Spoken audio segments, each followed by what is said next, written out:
لله رب العالمين والصلاة والسلام على أشرف المرسلين سيدنا محمد وعلى آله وصحبه وسلم. Thank everybody for coming today, as my brother Omar mentioned. I won't take long, inshallah, just about 10-15 minutes, just a reminder about today is, of course, the day of Arafah. This lecture is supposed to be before Maghrib, so just, to mention before the end of the day of Arafah, what's the importance of Arafah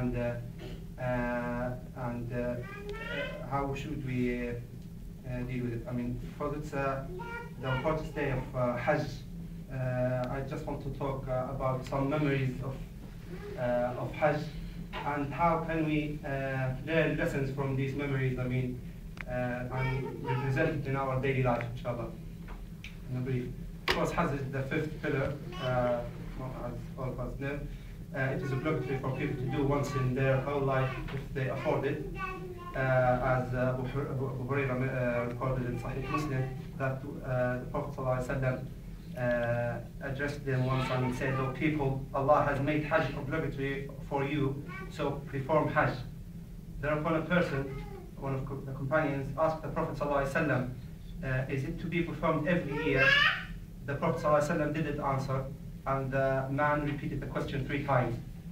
Then the Prophet he answered and said, "If I will say yes, it would be obligatory for you to perform every year, and you won't be able to do it." Then the Prophet ﷺ told them as a general rule in Sharia, told them to leave me with what I have left to you, for those who were before you were destroyed because of excessive questioning and their opposition of their apostles. So when I command you to do anything, do it as much as it lays in your power, and when I forbid you to do anything, then abandon it. However, it is recommended, of course, as in the Holy Hadith Qudsi, that Abu Sa'id al-Khudri reported that to visit the Holy Lands once every 5 years. The Prophet ﷺ mentioned that Allah Azza wa Jalla said, if a person who I gave him good health and wealth, and 5 years passes and he doesn't visit me, it means in Mecca, sure he is deprived and bereft. That means he's deprived from having rewards from Allah Azza wa Jalla regarding this great principle. Because as known, Hajj reward, the only reward for Hajj, as mentioned in the Hadith, والحج المبرور ليس له جزاء إلا الجنة. There's no reward for Hajj if it is done on the right way except paradise. So sure, if a person doesn't consider that and visit the place there, at least as mentioned every 5 years once, if he could afford it, of course. And because of the hadith that mentioned that Umrah is an expiation. Al-Umrah ila al-Umrah kafaratu lima baynahuma. Between each Umrah, it's an expiation of the sins that you committed. So that's just what is Hajj and its condition in Islam. What's the wisdom of Hajj? That's what I'd just like to address here. Of course, Hajj is a great form of worship for Allah Azza wa Jalla, and that's because of its reward. As mentioned, only paradise is the reward for Hajj if it is done with the right conditions and what ulama and scholars mentioned. Also, Allah Azza wa Jalla, when he asked the Prophet Ibrahim alayhi salam, after he finished building the Kaaba, he told him, وَأَذِّن فِي النَّاسِ بِالْحَجِّ يَأْتُوكَ رِجَالًا, call people to come for Hajj. And he mentioned Allah Azza wa Jalla, لِيَشْهَدُوا مَنَافِعَ لَهُمْ وَيَذْكُرُوا اسْمَ اللَّهِ فِي أَيَّامٍ مَعْدُودَاتٍ, so they can experience benefits and get benefits from going to Hajj. And anyone who went to Hajj could know that, could know the benefits that he can get and the memories that he come back to, that stays with him for a long time, and what he also even world life benefits, trading and etc. It's they're known, anybody could see it.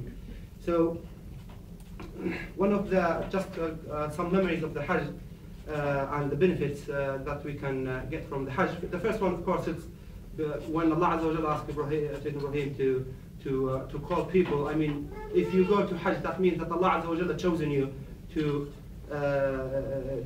answer the Prophet Ibrahim's call. So that's, I mean, a pleasure for anybody for us to do that.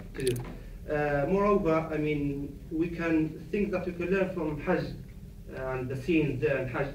It's how to be patient, to learn patience, and how to sacrifice and how to put these meanings in represented in our daily life. Just think about when you are doing, I mean, or even if you're not there, I mean, think about these themes. Think about Zamzam, about Kaaba, building the Kaaba. Think about the Safa and Marwa mountains. What these symbols, what the meaning they have. I mean, if you want to look at the far memories when Ibrahim left his wife Hajar and Ismail in that non-arable land, I mean, that with no enough water, no social life, I mean, it's a desert.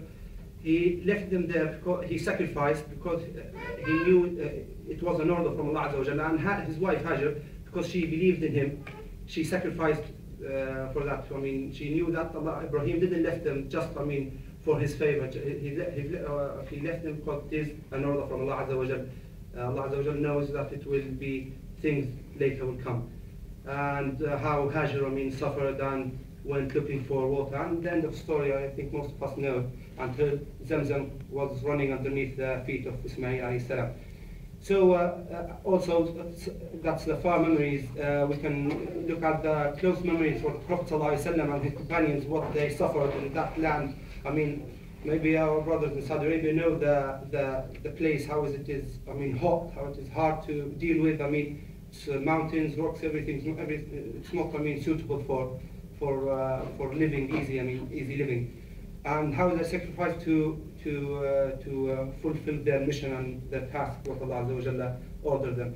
So just, I mean, if we want, nobody is asking to do the same sacrifice as the companions did, as Bilal, or when he is lying on the hot weather, they're putting the stones on his chest, the hot stones. Nobody is asking anybody to do that. Although if somebody, I mean, could sacrifice in a way that could be equal to that, it is, of course, he'll get a great reward.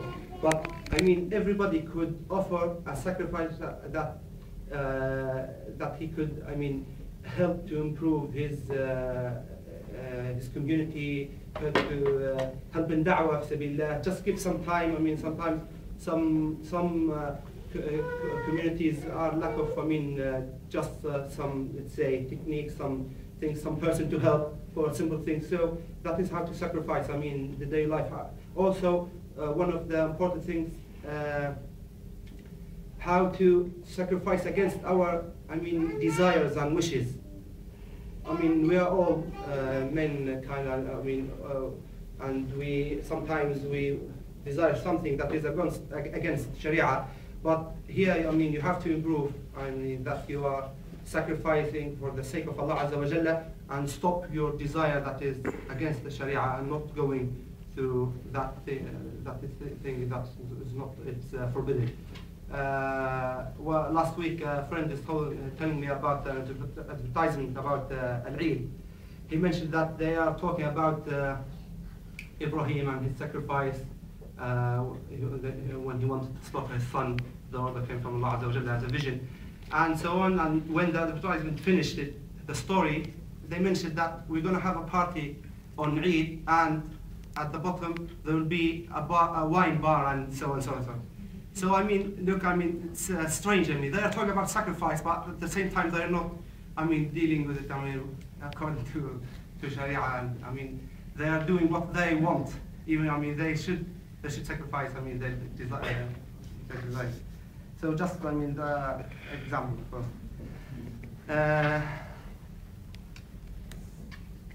Talking about Arafah, of course, Arafah, it's already finished, but just, I mean, because as I told you, the talk is scheduled to be before Maghrib. Arafah is one of the preferred days. Allah Azza wa Jal made it for us, and a lot of favors Allah Azza wa Jal gave us in this day.